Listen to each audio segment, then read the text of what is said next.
We'll begin with a statement from Coach Oats, and then we'll open it up for questions first for the student athletes. Coach Oats. I mean, our guys showed some character. They've been showing some character these last 3 games. We've been questioned all year on defense, and probably rightfully so, but our defense showed up, particularly in the second half. You know, we had a game plan. You got to give North Carolina credit. I mean, they're a very good team. They've played well all year. You know, but we had a game plan. You got to give Cadeau and Trimble a lot of credit, though. We planned on leaving them open. They had 4 threes in the first half, so we questioned whether to stay with it or not. We decided to stick with it. You know, those guys ended up not playing very many minutes, 13 between the two of them. So I think the plan was right. We just, you know, sometimes stuff doesn't go your way. You know, they didn't hit that many threes, but we just stuck with it. Our word's been next this whole tournament. Next play, next play. They hit it. I told them that's on me. Just next play, next play. We'll figure it out. We made adjustments, and these guys just kept making plays. And I almost say Sears been, he scored at least 20 points. I don't know how many straight games, or 20 out of the last 22 or something. Like, you know, late, he's been great for us. So I went to him, you know, when we were down there late, and I said, what do we got to run? He said, forget it, man. Get it to Grant. Grant's cooking. Let's go with Grant. Let's roll. And look, when you got your leading scorer and best player telling you to run plays for somebody else on the team, I think we used the word Mudita a lot that we stole from Coach Murphy with softball. That's the definition of Mudita. Like, he's vicarious joy through Grant's great game, and Grant has 24, 12, and 5. Grant showed up. And we've been in one Elite 8 in the history of Alabama basketball. This dude showed up tonight in a big way against one of the best bigs in the country. And Baycott was good. I mean, Baycott had 19, 12, and 1. Grant had 24, 12, and 5. Like, I think people question whether we're frail, soft, whatever.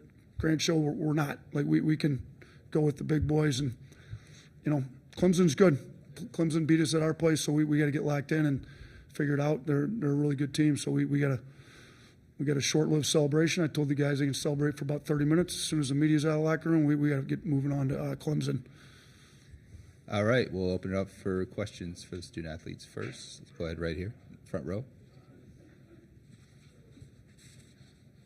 Grant, what Ryan Hennessy, WVTM 13 in Birmingham, what Mark did, just kind of believing in you, and I saw there was no doubt when you had the ball in your hand, ISO. What were you feeling out there?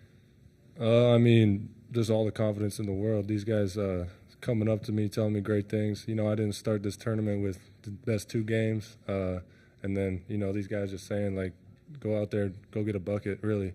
That gives me a lot of confidence, and I give them a lot of credit. I couldn't have done it without them. Keep it in the front row. Charlie Potter with Bama Online. For both guys, Coach Oates said this is the second ever Elite 8 for Alabama. Just what does that mean to lead this team to that point? I mean, it's very historical, but, you know, like Coach said, we can celebrate this for like 30 minutes, and after that, we're on to the next opponent. Yeah. I mean, we've been working for this all season, but this wasn't our end goal. And, I mean, it's good we got here. Something like the school, like you said, we haven't done really, or one other time. So, I mean, it's great. We're going to celebrate it for a little bit, and then we're going to move on next game. Keep it here in the front. Nick Kelly, Tuscaloosa News. Grant, there was a period in the second half where I think there were several possessions in a row where you were just making plays. What was behind there? What was your mindset there? I mean, like I said, coaches, players giving me confidence to go out there and kind of just, like, give me the ball and, I mean, being able to make plays on their bigs. If they shrunk in, I'd be able to kick it out. But, I mean, they play one-on-one defense. I give them a lot of credit. They played a great game. But, I mean, like I said, just giving me confidence and just using that. Over there in the third row. Yeah, Beth Harris, AP. Mark, tough second half for you, but what was it like seeing your boy Grant go to work? Man, it was. I was very proud of him, you know, because like you said, he was struggling the first 2 games, and to see him carry us to get this win, you know, it was very amazing because, you know, at the end of the day, all I care about is winning. I don't care about points or all the accolades. You know, at this time of the season, it's all about winning. It's win or go home. In the front row right here. Mike Rodak with Bama, 247. Just with R.J. Davis held the 420 shooting, 0 of 9 on threes. Just what was the approach and what was the game plan with him? Rollin did it. Shout out to Rollin, man. He did a great job on him. You know, we don't win this game without Rollin locking him up, and he executed the game plan. The back row. Oh, sorry. back here? Yeah, Mark? I mean, like he said, Rylan locking in, and I think 3 got hot for a little bit. Rylan said, "I want him." He stopped making shots. So, I mean, Rylan was a big factor in this game. He deserves a lot of credit. Back row. Mark, Joe Goodman, AL.com. You guys, they had 10 threes in the first half, and y'all were still right there. What were you guys thinking at the break?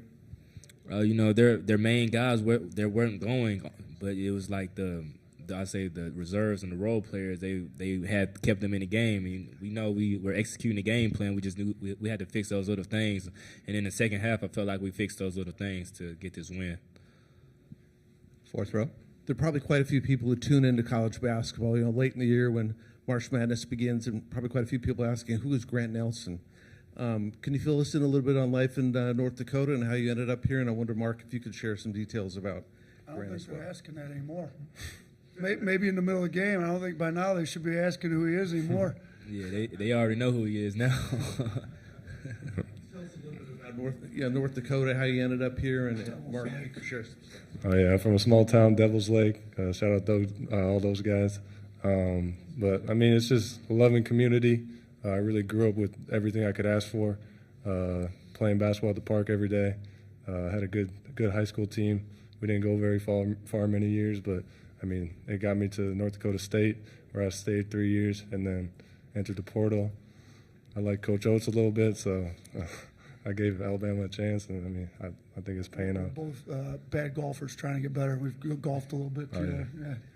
He's trying to teach me how to drive. I'm trying. Yeah, neither one of us are very good. Hey, Over there. Mark Myers, AP Radio for Grant. We all know Carolina, the long history, tradition, winning forever. They came in the top seed, and you beat them. Tell us why we should not be surprised by what your team did tonight? Yeah, I think us scheduling our non-conference really had a big part in this. Learning from a lot of those games we played, a lot of the losses, playing some of the best bigs in the nation, whether that was Arizona or Edie at Purdue, and just kind of being able to learn from those games and figure out a scouting report, and then coming into this one and executing it, and then just not like going away from it when they started hitting shots or stuff like that. So I think our non-conference had a big part to do with this. Any other questions for the student athletes? Go ahead in the back. Get you a mic. Mark, could you talk about Nick Pringle's toughness tonight? He was clearly labored. Wednesday, it looked like he was limping in practice, and it just kind of caught up to him, but he never stopped fighting. Oh, man, we don't win this game without Nick either. He was battling with Baycott, one of the best bigs in the country. And, Nick was going at it. They was going at it. And down the stretch when we were getting the stops, he was a very big part of that because he was very locked in, and he was getting rebounds and stops, and that really helped us get out in transition and run. Any other questions for the student athletes? All right, Mark, Grant, thank you very much. And we'll now open up for questions for Coach Oats. Go ahead right here in the front first. Nick Kelly, Tuscaloosa News. Nate, you've talked about once you got Grant, you had a big that played the way you guys want to play. Did you ever envision it could be as good as it was tonight with him in the lineup? I did. I thought he could be this good. And, did I say I thought he'd be this good going into the game today?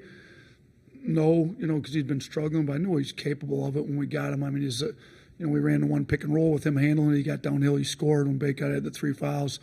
He's 6'11", can handle and pick and rolls. He shot the 1-3 when we took the lead. And that thing was all net. He's been shooting it really well the last couple of days. Look, we had voluntary shooting 2 nights ago. 3 guys went. Grant Nelson went, and he showed up. I mean, he was 10 of 11 at the free throw line before those last 2. 2 of 2 from 3. Grant Nelson deserves to play well. He works hard. He's been all about the right stuff all year. Even when he's struggled, he just stays with it. So I couldn't be happier for Grant. But did I expect 24, 12, and 5? No. Did I know? Would I said I'd been totally shocked? No, because I know he's capable of it. But man, he showed up tonight. Right here in the front. There was a point in January where you said these are a lot of good kids and there's a lot of good personalities on the team, but maybe they weren't competitive enough or tough enough in some of the big moments. Just how did you get from point A to point B where in these big moments they obviously were very competitive? Look, we kept challenging them. We got to get more competitive in practice, challenge. Like, just put it there. I'll say what, leadership on the team. Nick Pringle's been great all week. All right, last 3 games, Pringle's leadership. And then tonight, I mean, he's been battling this foot injury all year. And it's really flaring up, and you could tell, I mean, he just wasn't himself. You know, like, but shoot, I'm looking like we were 28 points per 100 possessions better on defense with him in the game than when he wasn't. So you can say a lot about like the leadership of guys trying to get us to compete. Mark Sears has competed as hard as he's ever competed since he's been at Alabama these last 3 games. Like when the season's on the line, we've been challenging these guys all year. They've stepped up. So I got to give these guys a lot of credit. And then, I mean, Aaron Estrada, next time we lose, it's the last game he plays. Like he's playing like it. I thought he came out playing great. We just kind of go down the line. I mean, Jaron Stevenson didn't score it well, but he led the team in plus minus. Like plus kid from Chapel Hill, it was a special game for him. He should still be in high school. Just kind of go down the list of everybody. We wouldn't be here if it wasn't for Diabate.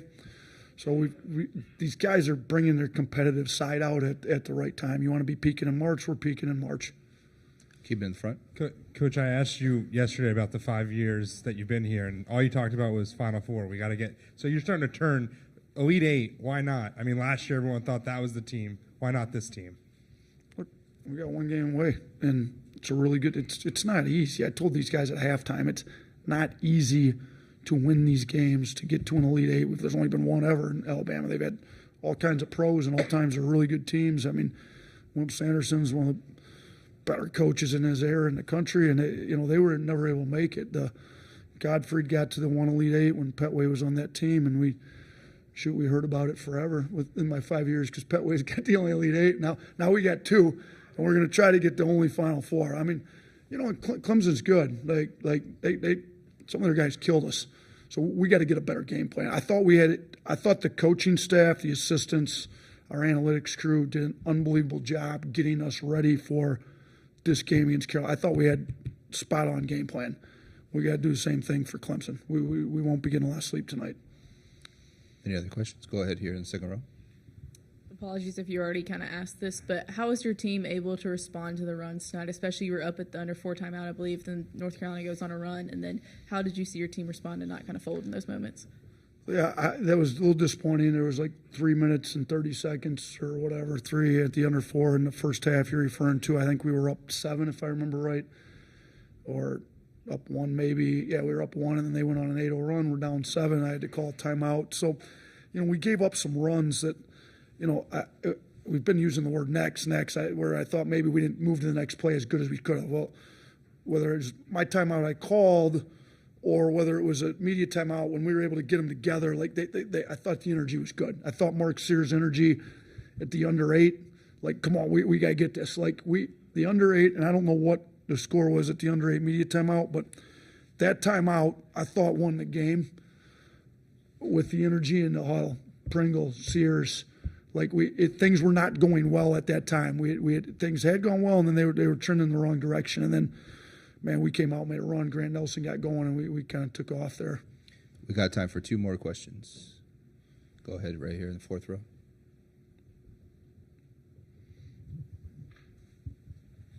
I was hoping you could talk a little bit more about this team's defense and the struggles earlier in the season. Just the fact that they delivered today. I wondered what you said at halftime and how this team sort of finally peaked in that. Yeah, listen, our defense definitely had struggles through the year. Okay, there's some guys on this team that have been trying to be great defenders all year. I think Rylan Griffin's one of them. Like, we had a scrimmage against TCU, and he wasn't very good. We challenged him. He stepped it up. He's been great. I mean, one of the best players in the country. I mean, All-American status, Player of the Year status. Like, R.J. Davis went 4 at 20 and 0 for 9 from 3, and Rylan stepped up to the challenge. And he's competitive. When Cormac Ryan hit those back-to-back to whatever the threes, he said, put me on him. Like, and he wouldn't take no for an answer. Like, Preston had the scout finalized. Like, Preston, just put him on Cormac. That's it. Figured out. He's going to take Cormac. Like, we had to deviate a little bit from the game plan because the game plan we thought was working. But, Rylan's defense was great. And you look at, I mean, we really were trying to zone in and stop Baycott and Davis. Baycott ended up with 19. RJ ended up with 16. But they took 38 shots combined to get those. They were a combined 12 of 38. So while they got points, they weren't very efficient. Like you look at our guys, Grant Nelson scores 24 on 9 shots. You know, Sears has been ridiculously efficient all year. He scored 18 on 14 shots. Like I thought our guys were able to be a little more efficient. That's why we shot 48%. They shot 39% from the field. I thought we forced them into taking tough shots, and a lot of that's guys being locked in the scouting report, like guys being competitive. Rylan Griffin took it personal. Nick Pringle, Grant Nelson took Baycott. Mo Diabate came in and guarded Baycott, giving up all kinds of size. I thought he battled and fought pretty hard for us in there. We have time for one last question. Right over here. Last one. We kind of heard the players talk about, moving on to the next game already. Just how have you been able to kind of instill that attitude of raising the bar and trying to move this on to, like you said, trying to make the first Final Four in program history? I mean, that goes with the next play, next action within the play, next game. But I did tell these guys, that's great. We made a Sweet 16. We made 3 of them around here in the last 4 years. We've been 4 NCAA tournaments since I've been here. We've been in 3 Sweet 16s. We haven't really done anything yet. We beat 2 seeds that we were supposed to beat. We beat Charleston. No disrespect to Charleston. Pat does a great job. He's doing a great job at Louisville. But Charleston's got 1 NCAA tournament win in the history of their program. We beat Grand Canyon. They didn't have a tournament win until this year. Those programs had 2 combined NCAA tournament wins. Like, we haven't done anything yet. Like, it's great to be in the Sweet 16. Like, let's not take it for granted. There's only 2 SEC teams left in it. Like, but we haven't done a thing yet. So let's not act like we've done anything yet. Like, now, if we can beat Carolina, now we've done something. Now we're 1 win away from a Final Four, the first one in school history. So I think these guys will be locked in. We won't get to any video with them tonight. The staff will get it all first thing in the morning. I mean, it's a quick turnaround, but we've been good on these turnarounds. I think I've got one of the best staffs in the country, and those guys will be locked in. They're working on it right now. They got out of here immediately, and we'll have a game plan together by breakfast time, and we'll put it in. I think our guys will be ready to go come Saturday. Thanks, Coach.